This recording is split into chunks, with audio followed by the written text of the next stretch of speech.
Hello, my name's Dave and I'm a local preacher in the Methodist Church in Chippenham and the area around. Well, with only a few days to go, it's beginning to look a lot like Christmas.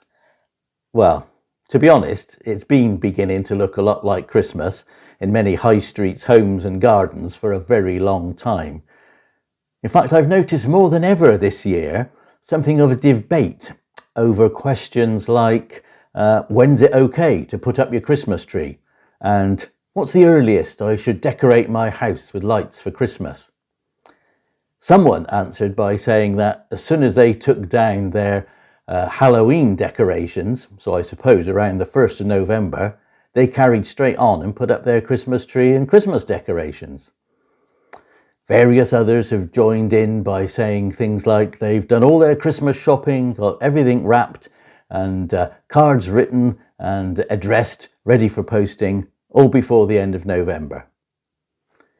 Back in mid-November, I was listening to BBC Radio 2 and they announced that they would only start playing their Christmas pop songs on the 1st of December, even though many people had already been contacting them to request Christmas songs. They thought they'd better not, as some people objected to hearing Christmas songs in the autumn. At the other end of the scale, of course, there are people who say the time to put up your Christmas tree and decorations is as late as possible on the afternoon or evening of Christmas Eve. So there we are. Some people want to get on with all things Christmassy as soon as possible, and others want to wait and enjoy the anticipation, the preparation and the build-up, what the church calls Advent. Now, we might think these sort of questions and debates are fairly recent and it wasn't like that years ago. But when I looked up that song I attempted to sing just now, I found that It's Beginning to Look a Lot Like Christmas was a hit for Perry Como and the Fontaine Sisters in the September of 1951, over 3 months before Christmas, 71 years ago. And apparently it went down so well that Bing Crosby also recorded it and rushed out his version just a month later in the October of the same year. And that got me thinking a bit about Christmas songs and Christmas number ones and so on. We've all got our favourites, I guess. I'm particularly partial to A Spaceman Came Travelling by Chris de Burgh.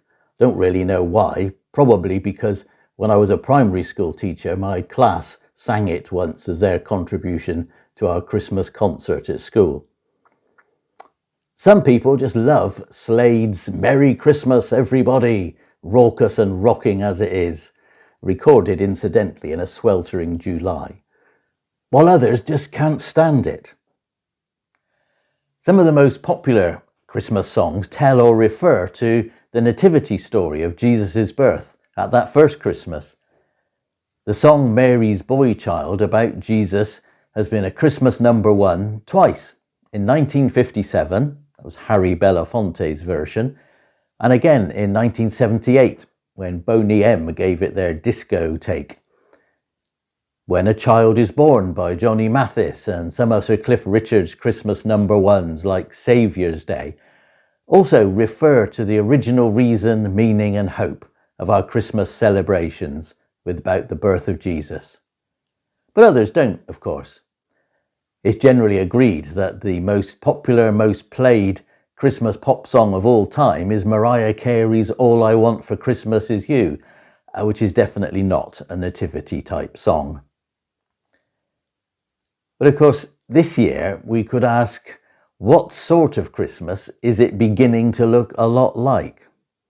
There's the cost of living crisis, with prices rising all the time, which is making many of us think about what we can afford to do this Christmas. There are possible strikes which might disrupt travel to our family and friends, or for them visiting us. And possible postal delays which might see online orders fail to arrive on time, or packages we post to others not getting to them in time for Christmas. It can all seem a bit grim and dark, can't it? So what about those other Christmas songs, the Christmas carols? Many of them shed light on the meaning of the Christmas story of God coming to earth as man in the person of Jesus, the baby of Bethlehem. Hark the Herald Angels Sing reminds us of the heavenly choral concert the shepherds had when they were given the news of the birth of Jesus. And it tells us that the message of Christmas is that God and his created people can be reconciled. God rest ye merry, gentlemen, tells us that we need not feel dismay as Jesus Christ our Saviour was born upon this day. And he came to save us from the power of evil in the world. One of my favourites is O Little Town of Bethlehem, which tells us that in the darkness shines the everlasting light of Christ. And particularly poignant this year, perhaps, says of Jesus, the hopes and fears of all the years are met in you tonight. Perhaps Christmas this year is a time of mixed hopes and fears for you. Some of those fears or concerns we've already mentioned. But what about our hopes? This carol reminds us that with each change that comes into our lives, it brings with it some mixture of hopes that things may be better in the future and fears that they might grow worse. We read in the Bible that those with a firm faith and trust in God know that he's in control of everything, even when things might seem so dark, hopeless, and meaningless to us. So let's bring him our hopes and fears this Christmas and give him our trust. We know we can, for the message of Christmas is that God sent his son Jesus to show us the way back to him. He wants each of us to join his kingdom of light, hope, and life, so that we can all echo the carol, "O come, let us adore him, Christ the Lord." And if we do that, then we'll step into Christmas, seeing it perhaps in a new light. And with Wizard, we'll say, "I wish it could be Christmas every day." And along with Paul McCartney, have a wonderful Christmas time. A very happy Christmas to you all.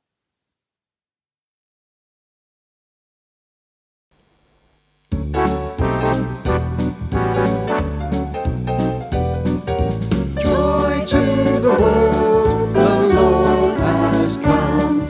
Let earth receive the King. Let every heart prepare him room.